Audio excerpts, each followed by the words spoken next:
mitom ta hin Phatchesa a say hill a get hill chule a gel hill a gon hill a to hill a bol hill hozi in Hinkho a Kisuhmuna anen phan hong long dinga thil gel thei talo imacha sei nom talo tele imacha tong nom talo in om jivin he che thil boy ta khat he ai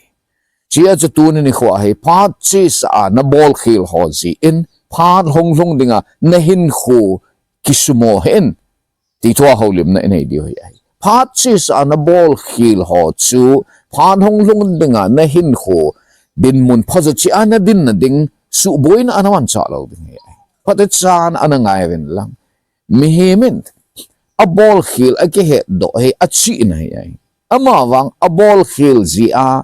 thil bol ngam tolowa om chu amei doi na hikit na ai Nabolkhel na ke het do chu na chi na ai amawang Nabolkhel na ki khun pi a hele mi mei doi na hin mi mei doi hon i ma cha to do zo lo hi ai ya chu tun ni kho ai mi hina a Nabolkhel sei khil gon khil to khil umi dam hizong le hi chi Nabolkhel i to khil i sei khil Phatchesa in a su khil in a Nabolkhel ho zo si chu phan hong long dinga Hinkho to kha sa lo ding phan hong long dinga Hinkho su sit sa lo ding hi ai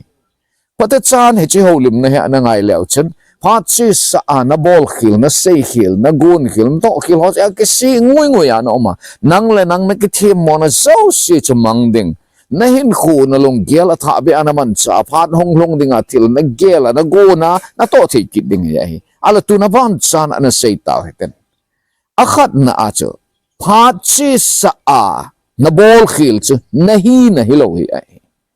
Nabolkhel chu nang nahi lo hi ai Nabolkhel chu nahi na hilo in nakigut na zo hi ai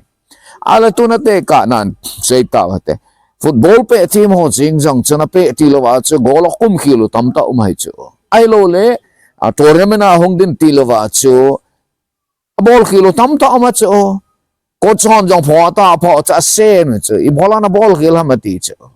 ai wa nga chaman long hla lo wa bol cha pe le khonunga bol pe team ta hu ta chu bol pe lam se hello la sa team jong alam team jong heta manga cha pat na le alam khil nau tam to ma sa khil nau tam ta tu sei team jong a sei pat til koi man ngai nom lo loi khat khat che a he le ki khop na min da la jing chu a tu sei ngai nom om lo be se ji a chai wang a chulung khalo a bol a hele khonung a tu sei team ta hong ya la sa team ta a hello a hele mi ki team ta hong hiu cha chi ji a chu tu ni a he Nabolkhel Phatchesa Nabolkhel nang na hi na hello cha nakigot na zo ai ti Phatchesa na het angai cha kasi nom che ya he mihimin Nabolkhel nei lo hil di til I ma cha bol lo Nabolkhel na nei chu thil khat na bol hi na tong nom mi na hi ti na het na chu Nabolkhel ji chen ki tai mo hen lang na tong nom mi na hi na chen nang le nang ki pa cha ta chỉ họ dấu si Phatchesa Nabolkhel na sei khil na gol khil họ dấu si chu nakigot na hibo nang na hi na hilo chỉ a chu tu ni a sei nom chi pi ha me ti a hele na Hinkho first chapter second chapter a nakigot na Nabolkhel ho na lung hla pi a abana chapter sut ding sun mo lewa na chu thil di thei lo he ti hen sei hi teng la ani na a thil kho ta khat hen sei nom chi pi ham ti le Nabolkhel na achun umden hin lang mo lung na pi hin lang mo lung gim pi hin lang Nabolkhel na ako na chen nakizil angai til Nabolkhel na sei khil chen na til bol khat chen na su tang ding helo chen pha cho Nabolkhel ni ke het do chen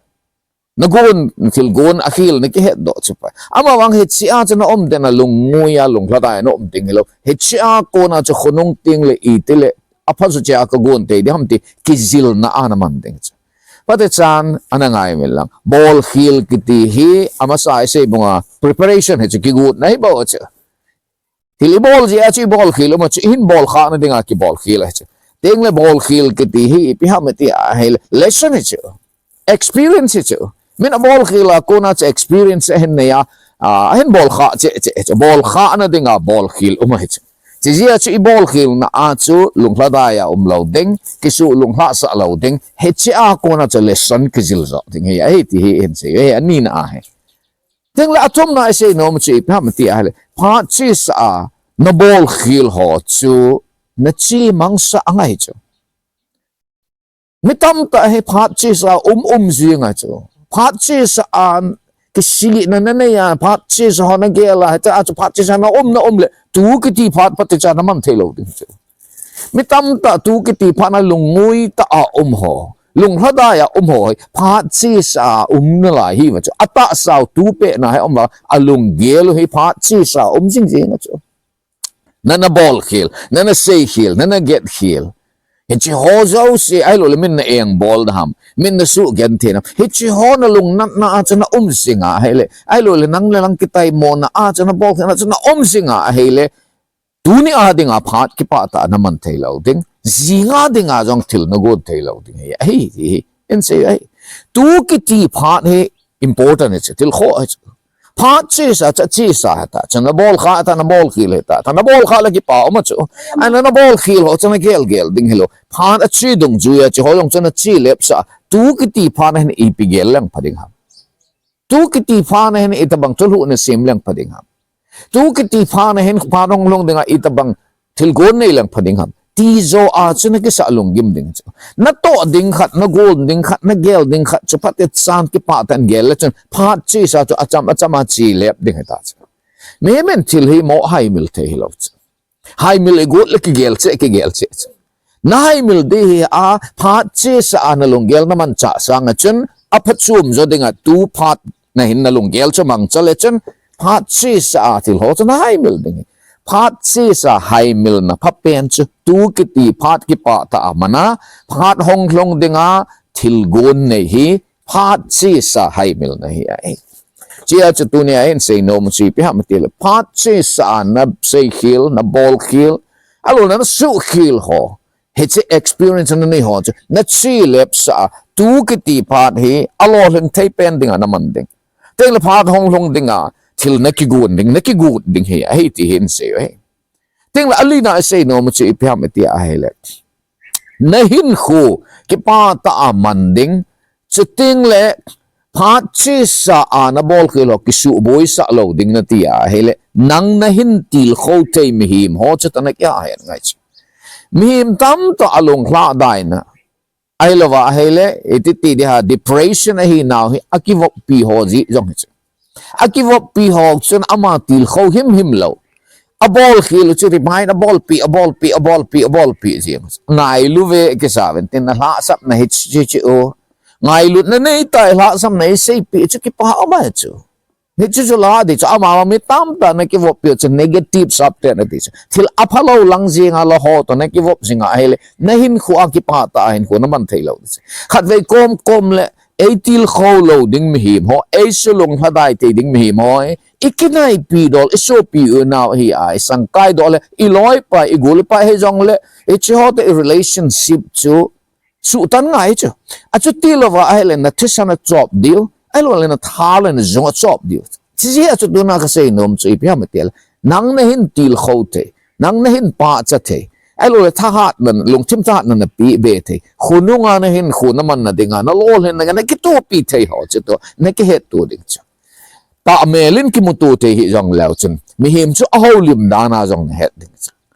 holim na bang khat hin na nga ya hele ni lum ke an lung ngui jeng de chu ai ma holim na bang khat chu lung ngui ta long hadai ta na no man na nga ya hel nong ki til thanop thei ding chu ke jong hin sing ka te ni si ai ki til kho na thu hi thomlali be ka ngai ji khat vele sa pa wa ka ngai English khat vele Hindi Assamese sa ayong ka ngai kumum ji mitil kho te ho ai lo le Hinkho a motivate a bol te ho tu dil chu inga ya ai le Hinkho a che chi chu ita asa ilung gel chu chu changa he chu chi a chu nangen na het de khat chu na lung gel chu ipi anawa am he chi chunga chu na Hinkho na ki pa ding le na lo len ding chicken am ya ka sei nom chu kho ta khat chi phe ma tel a China ali chan na ai na Hinkho a Phatchesa na bol khil ho na la sap na ho chu hai mila na Hinkho chu ki pa ta mana lo hin te ding na go na hele nang na hin ki thu pi the na til kho the na pa cha the ai lo le na value hemi nang ma na hi na he thi mi chu ting le nang man Khonung na Hinkho man na no lo len te na dinga na hin til kho te mi him ho to sei chu na ngai ding chu le ama ho chu ta na ki vop dinga he ti ali na China hen se ai ka so pe te ho Patinin Hinkho khat se AP o yai. Heche Hinkho khat se AP wa Hinkho hin manawa chu ibol kha jong umding ibol khil jong umding isei kha jong umding isei khil jong umding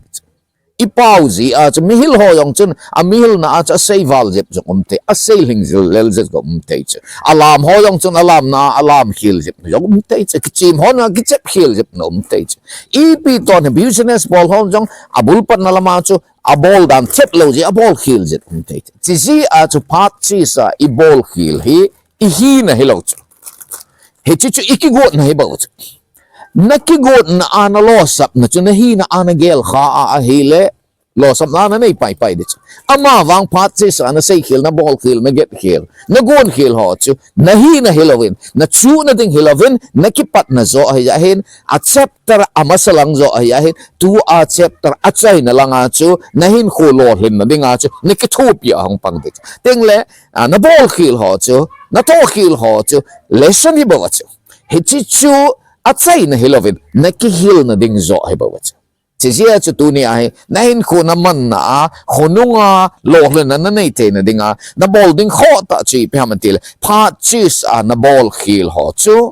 phan hong ding nahin ko nakisuboy sa alo ding hi tituin se ay tu ni haulim na anangay ho zo si nom na mun si hat sung nung pagkay patinin nakitopiyuhan lang. So yung munti na Christmas adi nga ikigot nawa. Christmas dam sela mangsi dingin adam loho jang patinin dam na napiyuhan lang. Lungki pa taa patinin tukum kumlong emo sa uwa. Christmas igal dot naman kipa ta Christmas mangsi dingin lungkim leta sa tain kigutsi utiti na bon sawa kantim nawa hey.